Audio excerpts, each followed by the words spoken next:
It's the inaugural record release from Discograffiti. Metal Machine Muzak is a slanted tribute to Lou Reed's divisive 1975 double LP Metal Machine Music. Lester Bangs called it the greatest album ever made, but no matter how it hits you, it's always been the ultimate music freak secret handshake.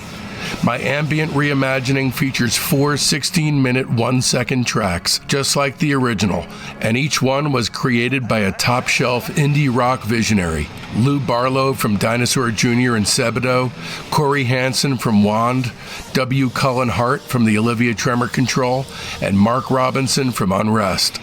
That's right, not a slouch in the bunch, unlike 99% of the compilations you've ever begrudgingly purchased for the one and only band on it you just had to hear. Metal Machine Muzak will not be available on streaming. The digital version is finally available for purchase, and the vinyl will be shipped this summer.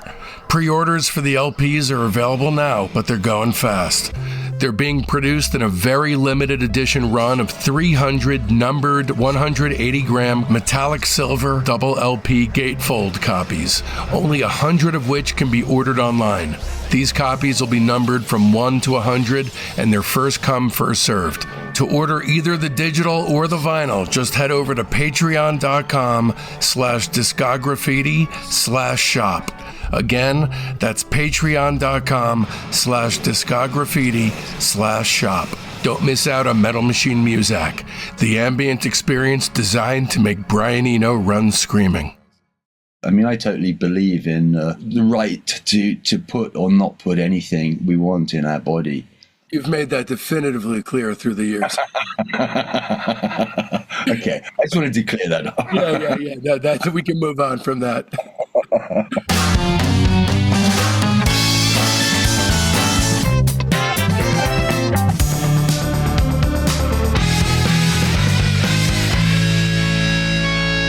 Welcome to Discograffiti, the Music Obsessives podcast that gives freaks like you and me the chance to connect with the brotherhood obsessed with rating the entire discography of every single artist and band that ever mattered. I'm your host, Dave Gebrow, and with 4 new episodes each week, you're going to gain a comprehensive knowledge of an act's history and output in the time it takes to listen to one album. Each new guest swings a hard left into an area you either had no idea you needed to know about or know all about and can't believe you're not alone out there. This episode is sponsored by Cream Magazine. That's right, Cream is back. The magazine's bigger and better than ever now, overstuffed with exactly the kind of expert rock and roll journalism and skewed humor all you longtime listeners have come to depend on. It's a quarterly now and available by subscription only. Part of how I get paid is based on how many subscriptions this episode racks up. And that's where you come in, loyal listener. It is awesome that Cream is supporting independent podcasts like Discograffiti, and I'm asking you to subscribe to Cream in return. So I seriously need you all to hit pause, visit cream.com/subscribe, and enter the code DAVID at checkout. Entering the code will get you your shipping absolutely free. Again, that's cream.com/subscribe, and the code is DAVID. There's objectively no better way for a music obsessive to spend his hard-earned dough. Thanks again to Cream for supporting Discograffiti and being America's only rock and roll magazine. And in this episode, we'll be turning our spray cans on Spacemen 3, Psst, along with our special guest, Pete Kember, A.K.A. Sonic Boom. This is part 1 of a 4-part, 5-hour interview. Here's just some of the many things Pete and I touch on in this podcast. The creative advantages of favoring electric razor and washing machine sounds to band-created music as his building blocks of influence, his early days at art college as his friendship with Jason Pierce started shooting out sparks, and a Discograffiti first, a narcotics deep dive, during which Pete reveals the substances that had the largest influence on the Spacemen 3 sound. Not to mention, in a director's cut exclusive, a convincing diatribe on the life-sustaining power of plant farts. If you're a Spacemen 3 superfan like me, you'll want to turn this free version off right now and opt for the director's cut of this episode on our Patreon page, which features 14 additional minutes of essential material. Coming up, we've got a career-spanning interview with the Beatles' Pete Best, the Byrds' Gene Parsons, and a massive, many-guested launch into the Beach Boys' entire catalog. So don't miss out. Open up your listening app right now and subscribe. And away we go then. Holy shit, man. Morning. Oh, man. I gotta catch you up on what the fuck is happening over here. First of all, let me say that I have been a massive fan of yours for decades. I've heard everything that you've ever done. And if I haven't heard of it, then I'd be very surprised. I will also say that my mother just came to my house to die today. Oh, yeah. Oh, man. Sorry to hear that. She's on hospice, and she got here 90 minutes before this interview started. Oh, man.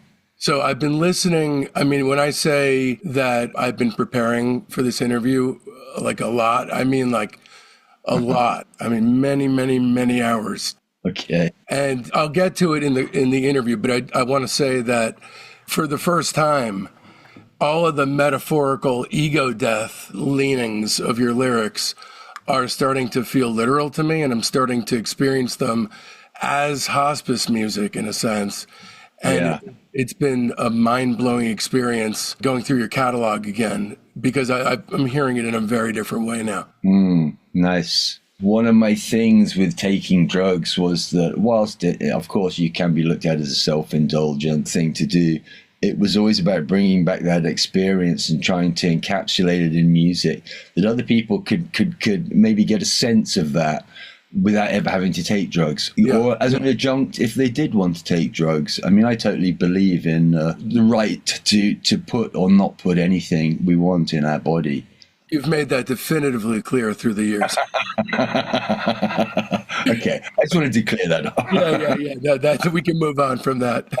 All right, so let's start. There's a lot to go through. So if we don't get through everything, I know without needing to ask you that I will not be wasting your time. Okay. It will be an interview, in all likelihood, unlike one you've had. The depth to which I've gone to and the areas that we'll go to, it will not be like other interviews. That much I can assure you. And if we don't finish right now, would it be okay if we came back and Sure. Okay. So I tell you what, just let me grab a beer. Yeah, go for it, man. They're going to be longer than I thought. Let me go and grab a few things. I'll be back in a second. Go for it, man. Yeah. Okay, back in the room. Today's guest was a founding member of the alternative psych rock band Spacemen 3, which lasted from 1982 until the band's dissolution in 1991. As a solo artist, he is recorded as Sonic Boom, Spectrum, and EAR, Experimental Audio Research. He's played and collaborated with a number of artists, including Stereolab and Yola Tango. He's provided the production on MGMT's second album, Congratulations, Panda Bear's albums Tomboy and Panda Bear Meets the Grim Reaper, and Beach House's album 7. His most recent releases include a collaboration with Panda Bear called Reset, which has been re-released in a drool-inducingly endless slew of reworked configurations, plus 2020's All Things Being Equal, his most recent release under the Sonic Boom name. I saw him under the Spectrum banner at CBGB in New York with friend of the pod Todd Zimmer on October 29th, 1992 during the tour for Soul Kiss Glide Divine, which is one of the most elegantly cosmic and transportative psych LPs that has ever been. And as we entered the club and forced our way to the front of the stage, I gained such enviable proximity as to be able to sit upon the lip of the stage at this man's feet. As the churn of his organ, I think Farfisa, thrummed into being, I lit up a bowl of Mexican brown brickweed in a world not yet legally supporting such activities, and I blew great, voluminous plumes of dope smoke up toward this man's head, and I shall never, even with the potential and tragic onset of debilitating dementia, never ever forget the image of those billowing clouds engulfing our guest guest's iconic spotlight-rimmed head as shrieking, reverbed-out peals of what sounded like acid seagulls squawked in bedazzled unison, and all was right in the world forevermore in that moment.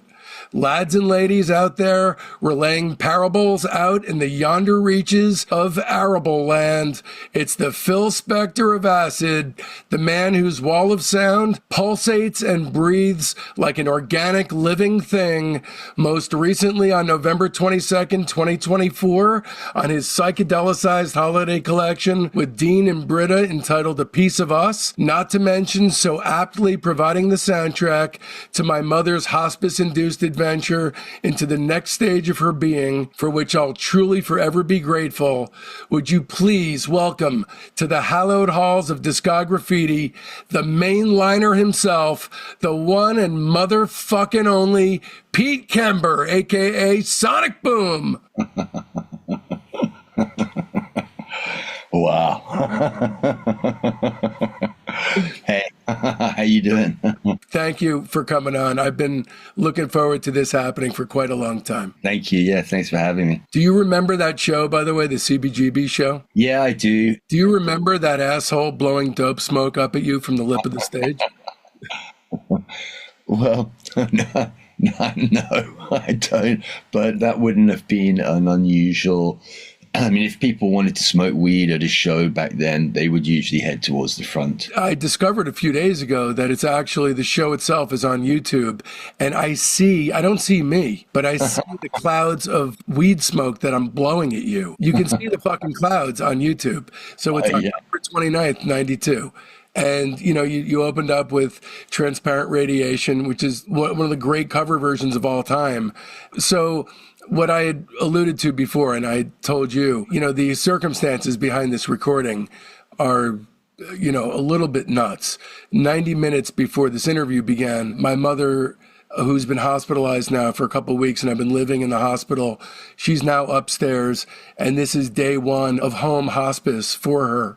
And so, like I had relayed to you, what I read into all of your past material, at least, as the metaphorical ego death aspects of your early music, have for me almost now, I think, forever transitioned into much more literal dimensions now in preparing for this. Nice. Yeah. Nice. Yeah. And so the episode rules here is you have a very thick, dense catalog, because a lot of these records have been re-released a number of times with tons of bonus tracks, lots of live stuff. So there's an incredible array of both unofficial and official demo and alternate version collections. But although all releases will be mentioned, not all will necessarily be rated.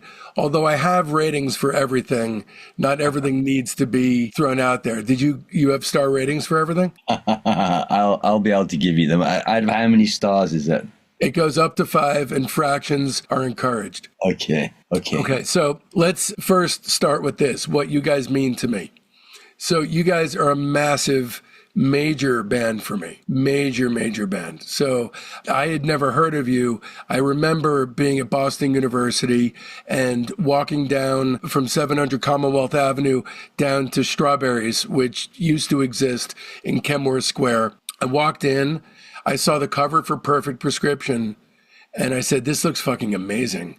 I bet it's really good too. And I was really, really correct. And when I put it on, I didn't know anything about it. Brought it back to my dorm room, and it was the only night, having read Lester Bang's Psychotic Reactions and Carburetor Dung, and especially the Tangerine Dream chapter, which talks about his, ingesting a bottle of cough syrup.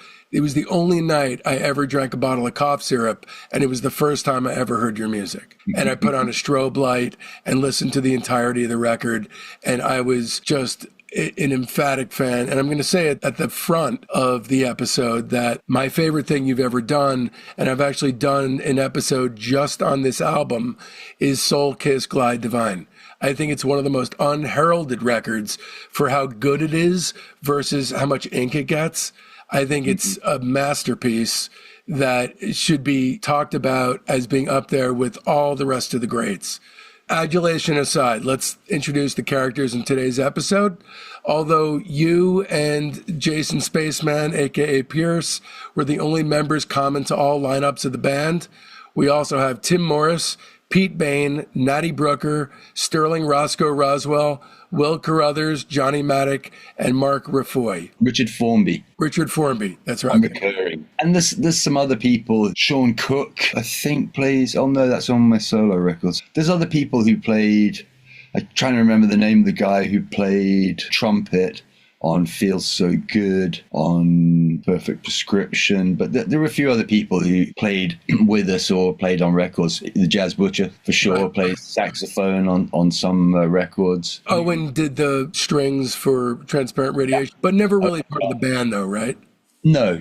And the people you listed, I think that's pretty fair as people who were members of the band. So, just in case you crawled out from under a rock and have never heard of Pete, you're just a fan of the show, you should, number one, be very ashamed of yourself. But it is psych rock if you want to be reductive. And I can say that the early releases were a little bit more guitar heavy, or a lot more guitar heavy, definitely indebted to the Stooges, like a punked up garage rock band. And then your later work is a little bit sparser and softer, a lot more texturally complex, augmented by organs and very droney, but also with a lot of glass smashingly interesting mood strike moments where we're kind of all over the place, going from, for example, Suicide to Lord Can You Hear Me, as glass smashing a mood change as can possibly be. So when you got Spacemen 3 together during your late teens in rugby, what initially interested me in your backstory is that it wasn't just bands that inspired you to form a group. You were inspired by day-to-day sound, just ambient sound. Talk to me about life's soundtrack and what that does for you. Oh, hi, I'm Dave Gebrow. I threw my career as a licensed hearing instrument specialist in the trash, sold my house, and moved to the East Coast with my wife and 5-year-old son in order to focus on making the ultimate weekly podcast for music obsessives thrive. But weekly wasn't enough for me, so I bumped it up to 4 shows a week. Becoming a subscriber to Discograffiti's Patreon gives you access to hundreds of exclusive episodes. As a 2-show-per-week private, you get the weekly show by and for our Patreon family, the Discograffiti Soldiers of Sound podcast. As a 3-show-a-week lieutenant, you'll get early release, ad-free, extended director's cuts of the main show. They're the shows as they were intended to be heard. Plus, you'll gain access to half the Patreon archive and the upcoming Beach Boys Behind the Mirror companion episodes, which will feature dozens of special guests from within the Beach Boys camp talking about and rating their music. But as a 4-show-per-week major, you'll be drowning in a flood of must-hear binge listening, because I'll be bombarding you with episodes about super cool bands that are too subterranean for free Fridays. It's like going to music college, but with a tuition that makes all kinds of sense. Plus, our entire Patreon archive is yours. Discograffiti's Top 10, our Buried Treasure show, Rock Cousteau, our Slag Off show, Queasy Listening, and the Private Press with Paul Major. And all that for the price of only a cup of coffee a week. Times are tough, you say? Fret not, because there's a $1 tier. Or you could just join as a basic member and buy episodes piecemeal from our Patreon shop. Don't risk feeling badly about yourself by not giving. Check out patreon.com/discograffiti to find the tier that's right for you. Once again, that's patreon.com/discograffiti. Well, there's 2 types of guitarist, or guitarists at the top of the apex split down into 2 types. And there's one type whose fingers bend on the top knuckle joint, not the mid knuckle joint, but the top little knuckle joint in there. Some people's actually will bend backwards there. And when they press them against the fretboard, they can actually bend their finger away from the other strings. And some people, like myself, cannot do that. Just it's a biological thing. And it affects, I think, the way that you approach an instrument and the type of chords you might go for. And when I first started playing guitar, I don't know, I guess I had the first Velvet Underground record. And I was impressed by their droning, unchanging assault sort of thing. And I started to sort of mess around with that sort of style of guitar playing and to very drone-based. The chord, I used it in many Spacemen 3 songs.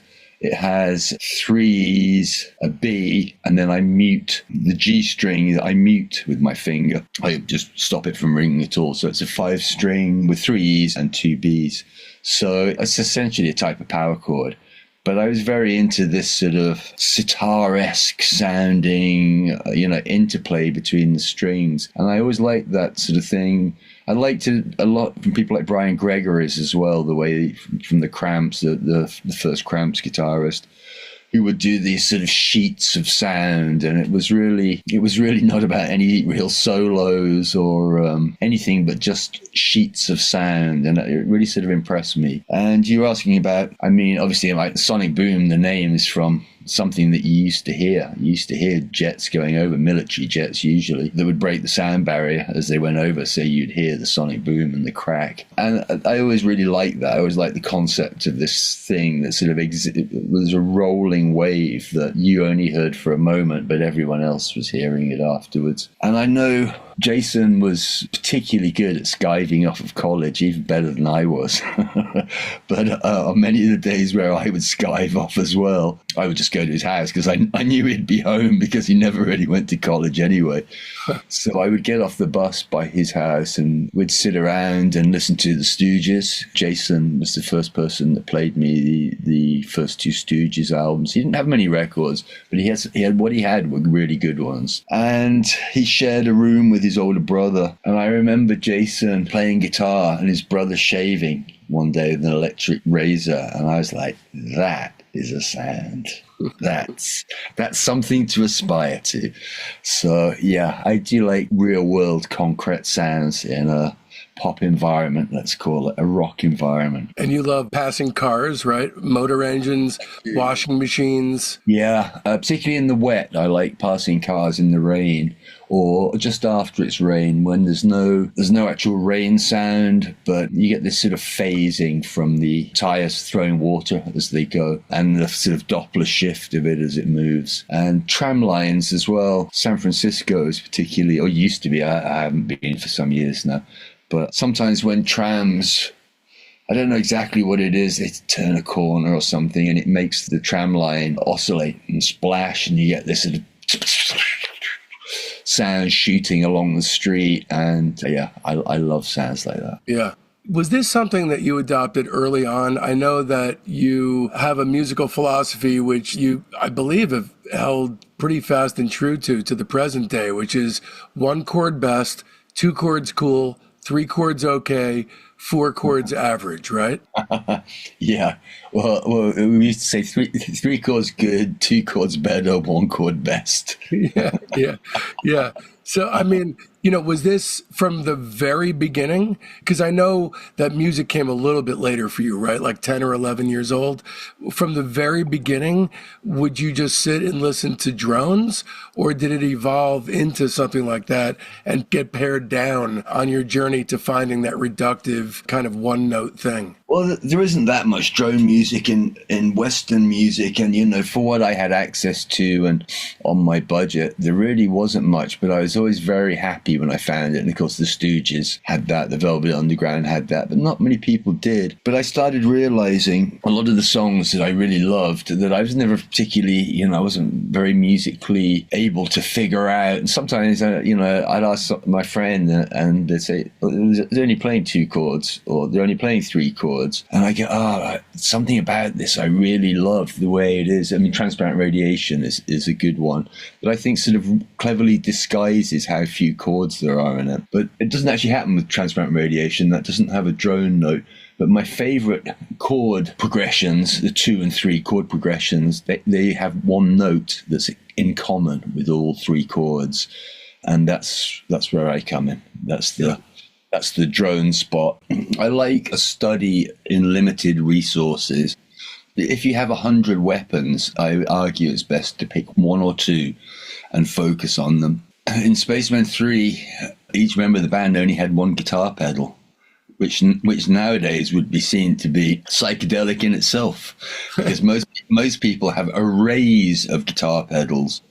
I'm being a bit disingenuous because I would have a fuzz pedal, but I had tremolo also in my amp. Jason had a wah-wah pedal, but he also had, as was called, sustain in his amp, or which is a distortion, really, a type of distortion fuzz. And Pete Bassman or Willie Carruthers, they had a fuzz pedal. That was it. This is getting way ahead, but it always astounded me, your relationship with Jason. I mean, just from an outsider's perspective, that two guys, now this is, of course, just stuff that I've read, okay, over the years, but two guys who so obviously in the trenches were not getting along.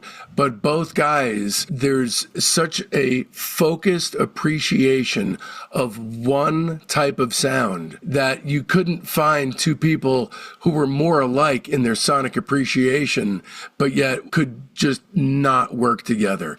And that just seems like almost romantic in a bizarre way that this couldn't work between the two of you, because you were perfect for each other. We were to a certain point, and things got a little psychedelic, just got a little trippy. But I did an interview recently, and someone said, we were talking about Spacemen 3, and I said, the thing was with Jason, he never played anything, and I didn't like it. He never would play a guitar part, and I'd go, let's work on that, And he said, that's funny, because he said exactly the same about you. But maybe, which I was like, okay, that's nice. I think we just run our course, really. And it was a complicated situation. I don't think we had good management. The model of the time was to sort of say, I don't think we were fair on each other within the band, financially or otherwise. And we were following previously laid out models, that this is the way to do it. Oh, you can't do that. You should do this. This is how you should do it. And I think a lot of the time those models are wrong. Also, back then, the bands from back then who laid the path for people in the 90s to actually get remunerated for their work, you guys were sort of the Lenny Bruce, like the Replacements, the early Pixies, Husker Du. You guys had to pay the price so that there was a business model that was worked on where it made sense to do what you did. Most people in bands are not really interested overall in the business side of things. That's not why they do it. If that's why they're doing it, they're probably not a very good band. And throughout all the bands I've ever worked with, they're all the same. They're amazing bands, but if you ask them about anything to do with their record contract, they have no fucking idea. Yeah. And it's very easy for older men, mostly, and sometimes women, but mostly older men, to take advantage of young people who are inexperienced because they have a different perspective of life and they know the way it rolls and they know what syncs are and publishing and all these sort of things. And, as a musician, it's not why you got together if that's why you got together to form a band, to start a publishing company, then, as I say, you're probably not a very good band. Right. So we suffered that, but it was a lesson for me that I would never repeat. But I still come across it when I work. Sometimes when we worked with Adrian Sherwood, we said to the label, we don't want to just hire him for this. We want to work with him, and we will split what we earn with him equally. And Adrian Sherwood was very appreciative of that. And I have to say, what he put into the record, the Reset in Dub record, because of that, what goes around comes around, and you treat people good and they'll do good for you. People tell me the whole time I pay people I work with too much. And I say, well, why is it too much? These people that, why are you paying the lights guy and the sound guy the same? Well, they're going to sit in the same van. They're going to get on the same plane. They're going to eat the same fucking food. They're going to be at the venue the same amount of time. You tell me why one of them should get paid more than the other. So you learn. You live and learn. Ever wondered what your favorite bands talk about after the gig on the long van ride between Reno and Salt Lake City? Do you miss having in-depth conversations about music with your closest friends, picking apart why some songs are good and why some miss the mark completely? Do Do you read every inch of the available liner notes and still shake a fist at the clouds yelling for more? Damn it, more? If any of this sounds familiar, 1001 Album Complaints is the podcast for you. Every week, musicians and close friends give irreverent but informed takes on a new classic album pulled randomly from the book 1001 Albums You Must Hear Before You Die. The hosts do extensive research telling the stories behind your favorite records and helping you better understand how songs, both great and terrible, were conceived and built from the ground up. In short, it's a deep dive with lots of laughs. So if you want to sound informed and funny when talking about music, I recommend you follow or subscribe to 1001 Album Complaints right now. Full disclosure, I've been on 1001 Album Complaints twice now, and both times I had a hell of a good time. Don't be fooled by the fun, offhanded interplay and the undeniable chemistry. It takes a lot of work to make this show appear as laid back and easy as it feels. An abundant amount of research goes behind every episode, and whether or not I agree with them, I have to respect the fact that the guys have always got an opinion, and they'll go down fighting trying to prove they're right. Seriously, check it out. I respect the hell out of these guys. This is the part of the show that I affectionately call the run-up, and this is going to get us, with hopefully some economy, from your formation and early years into the first recorded note of music. So the force through your history, as we've already talked about, is yourself and Jason Pierce. You guys met at Rugby Art College, which is now defunct. I'm guessing you guys just razed it to the ground. A few of the schools I went to don't exist anymore. So you guys met in autumn 1982, both age 16, became close friends. Jason was in a band called Indian Scalp, right? He was, yeah. You were not in a band, I believe, when you guys met. I had never been in a band. Same as Jason, I think, pretty much. We both went to art college to meet people to form a band. I mean, it's the sort of English model. There's hardly an English band of note that didn't have at least one member that went to art school. And often the whole band or multiple members. I think Joy Division may not have had an art school member, but I might even be wrong about that. But yeah, even real punk bands like the Sex Pistols, one of them went to art school. It was a known model. You know, everyone knew this. Here's how I see it. You tell me if I'm a little bit wrong. It was love at first sight. You guys kind of fell in love with each other. I don't mean homoerotically, but you guys have a shared vision and you couldn't get enough of each other. And then you guys meet Tim Morris, who, besides being a drummer, which you obviously need for a band, had a rehearsal space, which was his parents' home. And then Pete Bain comes on board and you guys are a unit. You know, those early days when you and Jason first met, were there long nights working out the ideas that you guys had, or did you just jump in and make it happen? It was just a slow evolution, really. I guess we started, Jason wasn't familiar with the Cramps, and I knew the Cramps. So you couldn't find these records easily back then. You couldn't look on YouTube or Amazon or any of these places. So it was it was a different adventure. And Jason would play me the Stooges. I would play him the Cramps. We both had the Velvet Underground in common already. So it just sort of grew out of that. Pete Bain was there at the inception of Spacemen 3. I have to tell you that we had mutual friends. And so you guys are called the Spacemen initially. The 3 comes later. Your first live performances go down winter 82 into 83, playing at a party and then a couple gigs that you got at a local bar. And at the bar, your set included a 20-minute version of the one-chord song OD Catastrophe. So you basically were, and I love this, when a band right out of the gate is fully formed, there's no need to work out the kinks.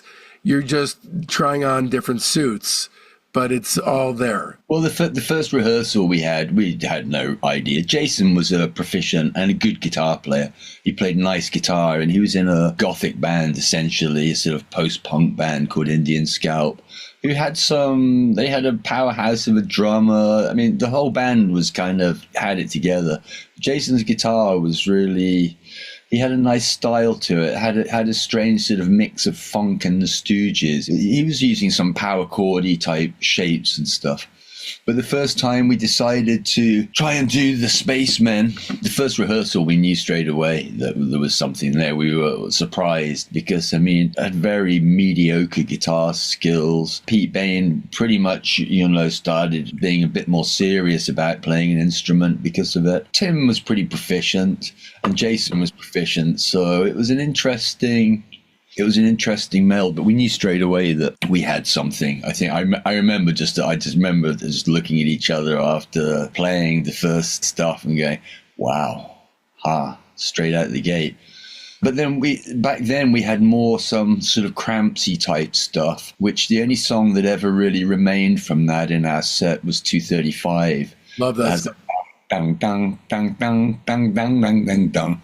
It's practically out of the Cramps. There's no Cramps song quite like that, but if there was, you wouldn't be surprised. Right. There's going to be a few questions sprinkled throughout from I'm sure you must check it out once in a while, your Facebook Spacemen 3 appreciation group. You ever go in there and see what people are talking about? I'm afraid. I do not. I can imagine what they're saying. And you're well loved. And when I mentioned that this was happening, the outpouring was, I typically do that to kind of get a temperature read. But whoa, it was like a stampede, but I only picked good ones. So Dave Voss from the group asked, how does the drone work on the listener? What sonic powers does it hold? Because I'm guessing that moment where you stopped and you guys smiled and nodded, that moment where you knew that it worked, you guys hypnotized each other. So how does it work? Well, we sounded like a Wellington bomber coming into land. It sounded like four big Rolls-Royce engines going at the same time. So, I don't think we really analyzed it to that degree. And I know now that certain frequencies, of course, create certain states and they are known to affect different parts of the brain and different brainwave patterns. But we didn't know that. We just were guided by voices in our head, you might say, that said, I like the sound of that. There was no theory behind it at all. Although we did realize from playing in the studio and then vari-speeding stuff, because it tightened it up, that we actually liked the way it sounded a little bit sharper. So we started tuning like that. Most people tune to A440, which is the middle of a tuner. We would tune to the far right. It's a very inaccurate way of using a guitar tuner, but we would tune like that. And I see people commenting, why are Spacemen 3 always out of tune? It's like, well, out of tune with what? We're in tune with ourselves. What I find very interesting about the early part of the band is that one of the other big influences, of course, is consciousness exploration and change and the experimentation with sound under altered states of consciousness. Yet in 1983, that was the first time you took psychedelics. So that happened pretty much, I think, as the inception of the band. Were these happening simultaneously? I'm trying to think. It must be around then. You took psychedelics and you heard Laurie Anderson's Big Science? Yeah, it's right around the same time. A friend of mine took me around to the local drug dealer's house. He was mostly hash and speed dealer, but he dabbled in everything. And yeah, he gave me magic mushrooms, that's right. And I heard Big Science, where I knew I was Superman, and it just didn't make any sense to me when I heard it for some reason. I just didn't get it. I thought it was kind of a novelty thing. Because it was like a number 2 single or something in the UK. It was a big hit. But when I heard the whole of Big Science in context... Crocodiles was a big... Crocodiles. Yeah, Crocodiles. Crocodiles, I think, is quite a mushroomy record anyway. Supposedly, the picture of Ian McCulloch on the front is looking into a grass tuft, and that's where you find mushrooms. And I think they're well known to have been a pretty mushroom-centric psychedelic band. I knew that record as well, to be honest, a little bit, because my brother had it. But I never really jibed with it was only later that I jibed with there was a sort of scene of Teardrop Explodes, Echo and the Bunnymen, Joy Division were part of it, for sure. The Factory, Din Disc sort of era. My brother was really into it. And I was more into other things. I know drugs are obviously a big thing for Spacemen 3, but I don't want this interview to be about drugs. But this section here, I do. So let's tackle it head on and then move on, okay? So your dictum, which is so brilliant, I've probably said it out loud, if I had to guess, maybe 5,000 times. Taking drugs to make music to take drugs to. It's the most beautifully reductive psychedelic music sentence that's ever been uttered. Number one, was this something that you said way before that record came out? I came up with that as I did for all the fucked up children of this world. We give you Spacemen 3. I like these sort of manifesto. It's like a pocket manifesto. You're really trying to, you put that on a poster and it means something. It's not just, a picture your friend from art college did or whatever. It's actually something you're really trying to have a bit of a manifesto. And I mean, loosely, I'm sort of apolitical, but even to call myself the mainliner, I mean, that's quite a political fucking statement. To call yourself the mainliner is it's quite intense. It is intense. Well, tell me this. I always associated your music with LSD. And then somewhere along the line, I can't remember who, and it was hearsay, somebody told me that it was heroin music. If you could, again, it's being reductive, but that's what this pocket or corner of the interview will be about. Then we'll move on.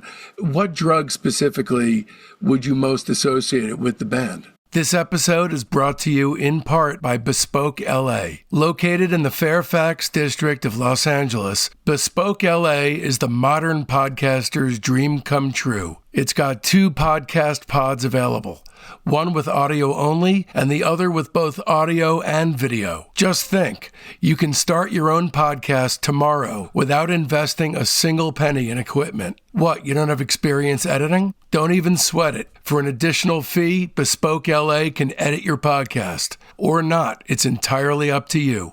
Rates start at $75 an hour with discounts if you book 4 sessions at once. Go to bespokela.com/podcast. That's BSPOKELA.com/podcast for more information or to book your time today. And be sure to tell them that Dave sent you for a one-time 25% discount. What drug specifically would you most associate it with the band? Well, people say this about Perfect Prescription, that it's, the perfect acid trip record, or saying, well, I don't know how it can be a perfect acid trip record because it's only 45 minutes or so long. Acid trips are considerably longer. But we would experiment with everything that we had access to, really. I mean, Coke for sure wasn't so much a thing as it is now. It wasn't epidemic like it is now, I would say. Heroin for sure was epidemic in the early 80s all over Europe. Here in Portugal, 10% of the population were addicted to heroin. At what point were you at the apex of your heroin usage? Well, I managed to sustain a reasonable habit pretty much consistently for decades. I mean, I was using methadone as well, but I would do other drugs. I would do psychedelics as well. When MDMA came around, we all loved that as well. And we loved what it was doing to culture, how much it changed culture. All the people that used to chase us around in Spacemen 3 trying to beat us up, after the pubs or something. Suddenly it just stopped. People just started hugging each other, and football matches, they stopped fighting. The team stopped fighting. And I was like, this is a revolution. And it was what I was talking about in the song Revolution. And it was funny because I got very mocked by the journalists in the UK when we did that. And they were like, oh, revolution, revolution. And I was like, it's just my sense that this is something that will happen. And within a year, it was clear that it was happening. And you could see it, and it just changed British culture and changed music as well. Did that ever hold any appeal to you? Well, I went to drug rehab when I forget what year it had been, probably about 86, I think. And it was to placate my parents. They found out I was taking heroin regularly, and they were not best pleased. and to placate them, really. I had no intention of stopping doing anything, but I didn't want them to sort of be stressed about it and worry. And I went into a clinic in Northampton. It's for alcoholics and drug users and also people with mental health issues and burnouts and stuff. So that was quite an education in itself. But I wrote this sort of thesis, if you will. I wouldn't have used that term at the time, but just as a proceed. I wrote this piece about my feelings and philosophy on drugs, basically. And it's very much seeped into, Jason wrote Walking with Jesus, the song, but it was very much based on a lot of the precepts that I had said in this. And I made some analogy to, you can live life drinking water, but sometimes it's nice to drink soda or to drink orange squash. And that's how I saw it, Really, of course, it'd be much healthier, of course, to drink water than it would to drink orange squash or soda. But I just had a sense, I didn't know if I was going to be here for a long time, but I wanted to be here for a good time. Do you have a favorite drug? It shifts. I mean, psychedelic-wise, DMT, which I didn't have access to until the early 90s when I started hanging out with Greg Shaw from Bomb Records. If I'm to be honest, DMT, it scared the shit out of me. It really was terrifying for me. I felt it. I was like hanging with an old friend. It was strange. But what I really liked about it was the length of the doses. Acid was always too long for me, and some other drugs, speed. I mean, going up on speed is intense and amazing, but the come down is also miserable. Yes. And heroin, you could say the same thing. Being sick on heroin is a very unpleasant experience, and I would always try and minimize my exposure to that as much as possible. But my favorite drug and most consistent has probably been hashish. We smoked a lot of it in Spacemen 3, and I never stopped. There wasn't so much weed around back then. When you could get weed, I could sometimes get good weed from Jamaican guys. And when we get it, we loved it, of course. But we were just sort of solid hash smokers. And tobacco, I mean, tobacco it's a sort of insidious thing in some ways because it doesn't really seem to have much effect by itself. But of course, it's an antagonist with all drugs, in my experience, and it amplifies and increases the effects of them. So in tandem, and I'd say the same with hashish, I was always more a tobacco and hashish smoker or a tobacco and weed smoker than I was a smoking it neat, which was more the American style way of doing it. But so, yeah, hashish probably was the main distant. So that's it. We'll move away and not be reductive about the drug thing. We tackled it. We're moving on.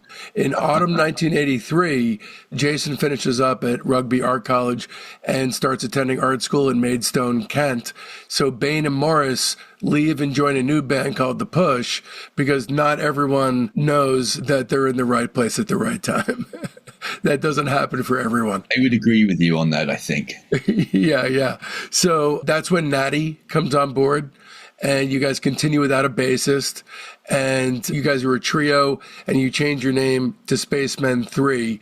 Talk to me about what happened there with the 3. The third lineup of the band, there were 3 of us, and Natty Brooker did a poster for us. He was a totally untrained artist, for the better probably, but was great. He was really talented, really interestingly creative dude. Totally off the wall, creative in the way he dressed, creative in the way he lived, everything about him. And it was unconsciously so, as far as I know.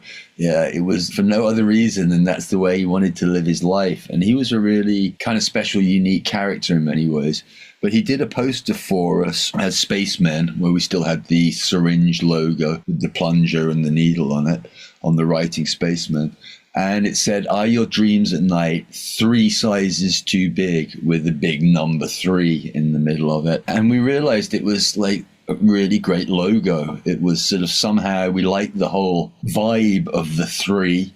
And we realized you could see it from a fucking long way away on a poster, which back then was critical. There was no online shove it in your face. We'd be going down tunnels and stuff and pastering on walls that were facing the drivers while they were parked at the traffic lights, and, trying to find places where we could stick posters up where people couldn't remove them for a very long time because it was, we'd put them somewhere that was hard to remove. And yeah, I think it was just a natural, I don't remember whose idea it was or exactly how we made that thing. We also didn't really want to be the Spacemen. We were Spacemen is what we were. We were never the Spacemen. Or actually, there might be on a very early poster for the Exchange gig, it might call us the Spacemen. But then we started being just Spacemen. And then to stop people saying the Spacemen, we thought Spacemen 3. But actually, certainly in the town we were from, nobody stopped calling us. We were always referred to as the Spacemen. It's so funny, though, how much better a name for the band Spacemen 3 is than the Spacemen. Yeah. Oh, no, totally. The Spacemen sounds like it's like the Spotnik. So it sounds like you'd be a 60s surf guitar band that wore sort of like sci-fi outfit. Sounds like a Joe Meek band. Yeah, totally. And there are bands called the Spacemen, I'm sure. They must have existed. We're at music then, because you're Spacemen 3 now. So phase 1, taking drugs to make music to take drugs to, 1983 to 1986. All right, that about does it. If you enjoyed this episode, please Venmo Gebro. I repeat, Venmo Gebro at David-Gebro, Gebroe. Please keep in mind this is entirely how I support my wife and my 5-year-old son, so don't risk feeling badly about yourself by not giving. Venmo me a tip at David-Gebro. Stay tuned, because next week we've got part 2 of Sonic Boom rates Spacemen 3, in which the music starts coming and Pete winds up writing the perfect prescription for the sound of confusion. Okay, here's the week up ahead. This Sunday, our weekly show within a show, the Discograffiti Soldiers of Sound podcast, drops for our Patreon's private tier. These are real people with talent and a burning fire deep inside, just like you and I. Then, come Monday, we've got part 1 of a must-hear interview for all you Birds fans out there. A several-hour interview with the great Gene Parsons, one of the most important figures in country rock history. In fact, Gene was one of the creators of the sound itself in Nashville West, beside his best friend, the legendary Clarence White. And then there was the Byrds for 4 great years, the Flying Burrito Brothers, and a flawless solo career. This is one of the best interviews in Discograffiti history, and it's a special treat for our Patreon family. And let's just say, with regard to Roger McGuinn, this man does not mince words. You're not going to want to miss this one. And then on Wednesday, the Lieutenant tier get their early release, ad-free, super extended director's cut of part 2 of Pete Kember's Discograffiti interview. And then come Friday, the rest of you penny pinchers get to join in on the action. A heartfelt Discograffiti thanks goes out to my beautiful wife and son, Jen and Mason, Pete Kember, Nick Solter and Grandstand Media, Rudy Fishman, Becky Boyd, Jay Schultz, Cream Magazine, Bespoke LA, my mom, my dad, my incredibly loyal fans, and especially the entire Patreon community, the Soldiers of Sound. I love every last one of you, and this show would not exist without you, my friends. Speaking of friends, it's high time for some new ones. They're in our Facebook group, Discograffiti Soldiers of Sound. That's the best way to find out what's coming up on the show, but there's a hell of a lot more. You get recaps of the day in music history, the ability to pitch questions to guests, polls that put you in the driver's seat on guest and band decisions, access to a thriving creative hub if you're looking for a collaborator, and much, much more. So make sure you don't miss out. You can find the link to the Discograffiti Soldiers of Sound Facebook page right there in the show notes. And if you don't mess with the Zuck, no sweat. Just email me at info@discograffiti.com and I'll keep you in the loop. So now that it's done and you want more, another way to dive even deeper into the trippiest, most psychedelic music ever created is to leap headfirst into an interview with Phil Manzanera about Roxy Music's first 5 years. That's episode 140. Coolest Shaker and the albums that shaped them. That's episode 139. Will Cullen Hart on the Olivia Tremor Control. That's 131 to 133. The Mark Robinson series, that's 128 to 136. Corey Hansen rates Wand, that's 120 to 121. Jules Alexander and Terry Kirkman on The Association. That's 109 to 113. Vashti Bunyan rates her entire catalog. That's 103 and 104. 94 to 101 is the David Pajo series. Os Mutantes Sergio Diaz on the early days of the band. That's 86 and 87. Episode 72 is the greatest albums of all time to fall asleep to, in an episode literally designed to put you to sleep. Lou Barlow rating The Zombies is 59 to 60. Anthony Fantano on The Velvet Underground is 32 and 33. David Axelrod with Don Randy is episode 17. Roxy Music with Spiral Stairs is episode 8. The Bee Gees' Psychedelic Beginnings is episode 10. Cocteau Twins is 3, and Pink Floyd is numbers 1 and 2. And of course, be sure to mark your calendars, because next Friday, December 6th, we're coming at you with part 2 of Sonic Boom rates Spacemen 3. Trust me, you're not going to want to miss it. And so, from now till then, don't let our youth go to waste, lads and ladies. It's Discograffiti!